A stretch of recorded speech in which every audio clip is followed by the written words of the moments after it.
India versus Australia second test మ్యాచ్లో day 1 ముగిసేసరికి Australia 94 runs వెనుకబడి ఉన్నప్పటికీ ఆస్ట్రేలియా డామినెన్స్ క్లియర్గా కనిపించింది. ముందుగా టాస్ గెలిచిన టీమిండియా బ్యాటింగ్ ఎంచుకుంది. ఒక్కసారి ఈ గ్రౌండ్ స్టాట్స్ చూస్తే మొత్తం 85 టెస్ట్ మ్యాచెస్కి గాను ఫస్ట్ బ్యాటింగ్ చేసిన టీం 41 టైమ్స్ గెలవగా సెకండ్ బ్యాటింగ్ చేసిన టీం 24 టైమ్స్ గెలిచింది.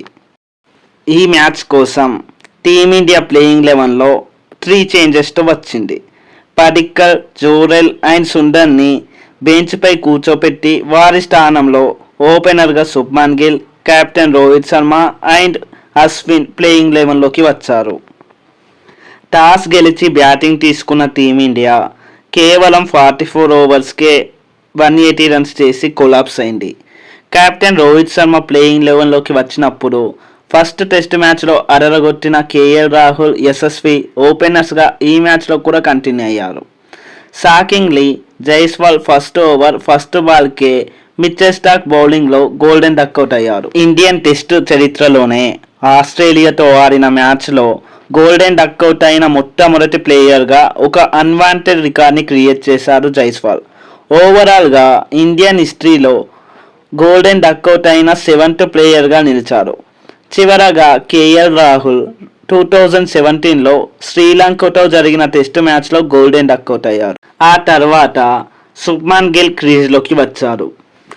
శుభ్మన్ గిల్, కేఎల్ రాహుల్ మధ్య 69 రన్స్ మంచి పార్ట్నర్షిప్ వచ్చింది. గిల్ స్టార్టింగ్ నుండి మంచి కాన్ఫిడెంట్గా షాట్స్ కొడుతున్నారు. ఈ match luck KL Rahul side ఉంది.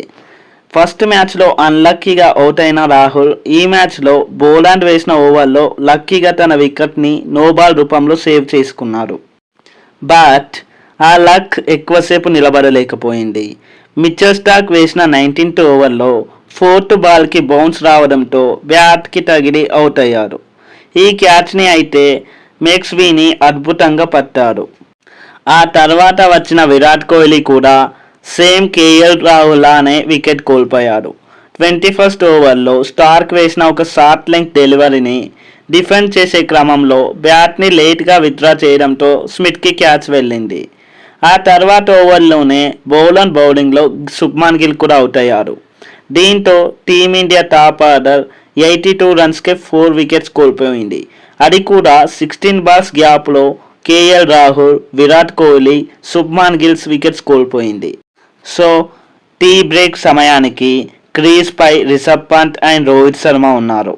After the tea break short గ్యాప్లో క్రీజ్పై ఉన్న రోహిత్ శర్మ అండ్ రిషబ్ పంత్ వెంటనే వికెట్స్ కోల్పోయారు. రోహిత్ 3 రన్స్ చేయగా పంత్ 21 రన్స్ చేశారు. సో కష్టాల్లో ఉన్న టీమిండియాకి 7th వికెట్ పార్ట్నర్షిప్గా 32 రన్స్ యాడ్ చేశారు నితీష్ అండ్ అశ్విన్. అశ్విన్ బ్రిలియంట్ షాట్స్తో 3 బౌండరీస్ కొట్టి 22 రన్స్ చేయగా స్టార్క్ బౌలింగ్లో ఒక లెగ్ బైట్ వికెట్ అవుట్ అయ్యాడు. ఆ తర్వాత వచ్చిన హర్షిత్ రాణా కూడా సేమ్ ఓవర్లోనే డక్అవుట్ అయ్యి నిరాశపరిచారు. లిటరల్లీ అశ్విన్ అవుట్ అయ్యాక నితీష్ కుమార్ రెడ్డికి సరైన సపోర్ట్ చేసే ప్లేయర్ రాకున్నా తన బ్రిలియంట్ బ్యాటింగ్తో 3 4లు 3 6తో 42 రన్స్ చేసి టీమిండియా తరపున టాప్ స్కోరర్గా నిలిచారు. అలానే టీమిండియా స్కోర్ని 180 రన్స్కి చేర్చారు. Australia bowlers especially Mitchell Starc తన టెస్ట్ కెరియర్లోనే ఫస్ట్ టైం 6 వికెట్స్ తీసి టీమిండియా టాప్ ఆర్డర్ని కొలాప్స్ చేశారు. స్టార్క్కి తోడుగా కెప్టెన్ కమ్మిన్స్ అలానే బోలాండ్ చెరావ్ 2 వికెట్స్ తీసి టీమిండియాని 180 రన్స్కి కట్టడి చేశారు. సో తమ ఇన్నింగ్స్ స్టార్ట్ చేసిన ఆస్ట్రేలియా ఓపెనర్స్ అయిన కవాజా అండ్ లబుసేన్ మంచి స్టార్ట్ ఇచ్చారు. మన బౌలర్స్లో ఈరోజు ఓన్లీ బూమ్రా మాత్రమే ఒక వికెట్ తీయగలిగాడు. 11th ఓవర్లో కవాజా వికెట్ తీసిన బూమ్రా మంచి బౌలింగ్ ఫామ్ని కంటిన్యూ చేశారు.